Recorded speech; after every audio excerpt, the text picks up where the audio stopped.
Ons moet stilstaan op hierdie onderwerp. Wat gaan dit my kos? Hierdie is 'n vraag wat ek en jy op ons eie moet antwoord voor die Here. Wat gaan dit my kos voordat ek my kruis opneem? Wel, ons is lief daarvoor om te sê, die Here vra nie baie nie, hy vra alles. In Matteus 16 vers 24 maak Jesus baie duidelik, as iemand agter my wil aankom, moet hy homself verloon, sy kruis opneem en my volg.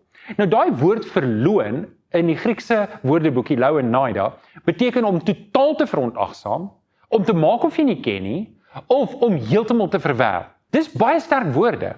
En dit sê Jesus, moet ons met onsself doen as ons hom wil volg en sy disipel wil wees. Kom ons dink daarby. Ek moet myself heeltemal verontagsaam.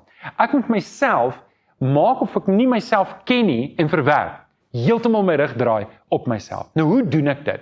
Wel, daar's 4 basiese stappe. Stap nommer 1 is 'n eerlike self-evaluasie. Waar gaan dit vir my? Hoekom is ek hier? Hoekom wil ek die Here dien? Is ek werklik uitverkoop vir die Here? Doen ek dit omdat ek nie wil hel toe gaan nie, of doen ek dit omdat ek lief is vir die Here? Wat is my motiewe? En is ek bereid om die prys te betaal? Stap nommer 2 is dan om die koste te bereken. Ons sien, daar's 2 opsies wat ek het. En dis maar die hoofstroom opsie wat ek het. Die eerste opsie is ek kies die vlees.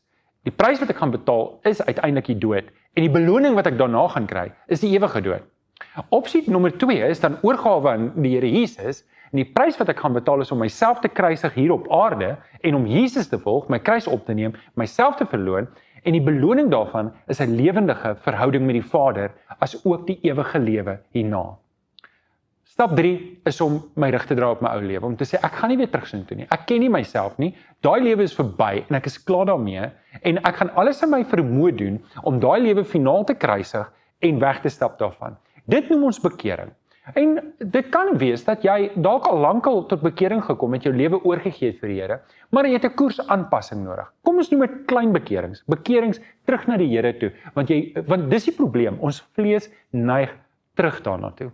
Baie keer is dit nie sonde nie, maar 'n lou en 'n lui geestelike lewe, 'n gemaksigtige geestelike lewe. En ek en jy moet dit kruisig en wegbekeer daarvan.